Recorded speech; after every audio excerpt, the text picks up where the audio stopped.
Hello art lovers and welcome to my first video tutorial. After choosing the subject and drawing it in pencil with light lines, I am starting to strengthen them with the pen. This is my personal choice, and in any case it depends on the subject you decide to represent. Since I am going to draw an armor, the mostly grey effects to the metal allow me to do it freely.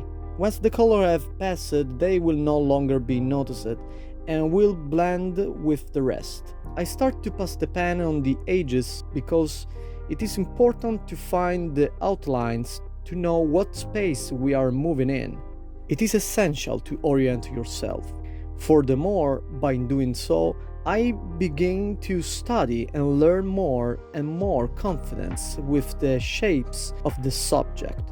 A bit like breaking the ice, since we start with a blank sheet and gradually we want to add shapes, colors and depths to the subject. Once I have enough outlines to start with, I then paint areas of absolute shadow with black. The principle here is always the same. We want to act gradually. We are starting to put color and get some information on the shadow and consequently on the depths of the subject we want to draw.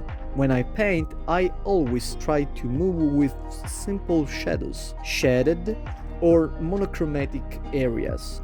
Then I start using other colors as well, and I start creating nuances that are certainly more complex than the shadow areas made up mostly of a single color. To create realistic nuance, you need to observe the subject you are trying to copy or on which you are relying. Different colors come into play. In this case, a light gray, then a darker one, and sometimes I just use the pencil.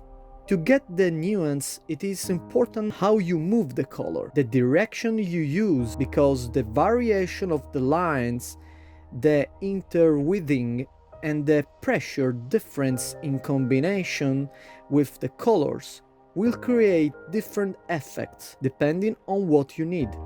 Naturally, a lot of experience is needed to know how to manage these dynamics, but with practice over time and following these tips, you can certainly improve at drawing.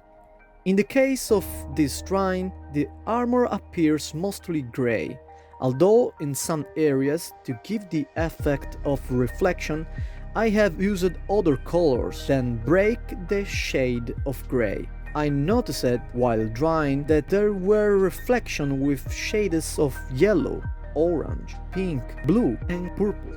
During this video you will notice how these colors will be mixed with gray in certain points and how this simple fact managed to give the effect that there is something on the outside that is somehow reflecting on the metal.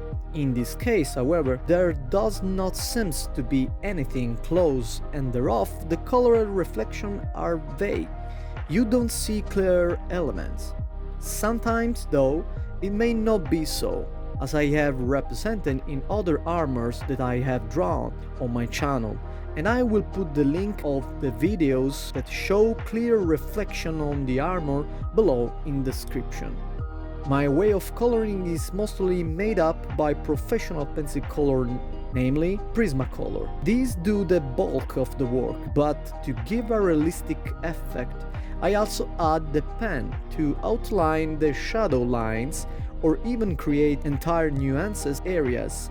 I also use white markers of the Uniposca to obtain greater areas of light. As you can see in this case, a strong black line followed by a white one with a Uniposca create the effect of the plate of the shoulder of the knight, and the simple white point give the effect of the screws of the armor.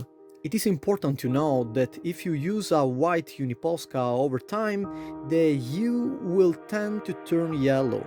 So if you want to keep more points of pure white light, you will have to get them by showing the paper.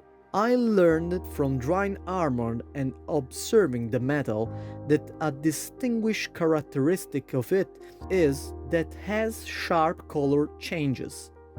As you can see, for example, in this drawing, there seems to be a black line followed shortly after by gray and then by white. The change is almost immediate. The parts that have more variation in shades are the gray areas. In fact, it is precisely there that there is concentrated the greatest amount of colors.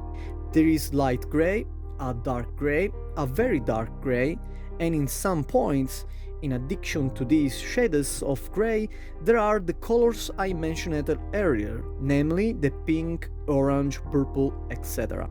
Every time I start a new work, even if I have drawn an infinite number of times in my life, it is always a new experience. No matter how much you have practiced and how good you are, will always challenge you. To create something is difficult, and it will be always like that. Sure, obviously, I don't feel like a beginner, but anyway, every work will have its challenge. So if you feel like this, that is normal. To make a drawing, and above all, a realistic drawing, it's a challenge that must be completed with patience. It is impossible to do a realistic and complex work of detail in a couple of minutes. Nobody can do it, especially if it's drawn by hand. It will take hours of observation and application. Everyone has different ways of drawing. There are those who prefer to give basic shades of color and the whole subject and then move on to the details. I personally like to concentrate almost immediately on certain areas and bring them to the detail and more for the drawing in this way. Defined area after defined area. There are no rules in this. The only rule is how it works best for you. There are different approaches with drawing, and each one has its own technique, but some basic elements remain for everyone. For example, careful observation is essential to make a work realistic. Use pressure to your advantage and the interweaving of the lines to create realistic effects. Have a safe stroke in order to draw clean lines when necessary, and so on. The type of tools you use is also very important.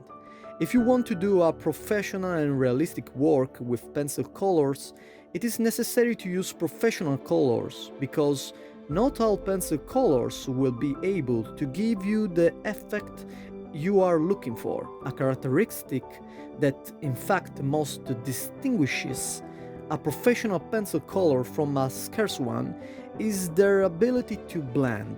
The paper has some irregularities, and with the right color pressure, if they are professional, you can almost completely remove the white points of the sheet and make the beautiful shades appear uniform and fluid. With poor colors, on the other hand, however hard you try, they will not be able to do so, and the result will be that the pencil color will leave too strong traces and will not blend together enough to give that uniform effect that is necessary to make the image appear real. If you are good at drawing, even with poor materials, you can get a good job. But if you are good and you use the right materials, then you can excel. My advice is that if you want to represent something professional, you need professional equipment. If instead you want only have fun without expectation, you can color as you like. Basically, the skills of the artist make the difference, but also the equipment plays a role. Okay, now I speed up the video until you see the complete drawing result. Enjoy it!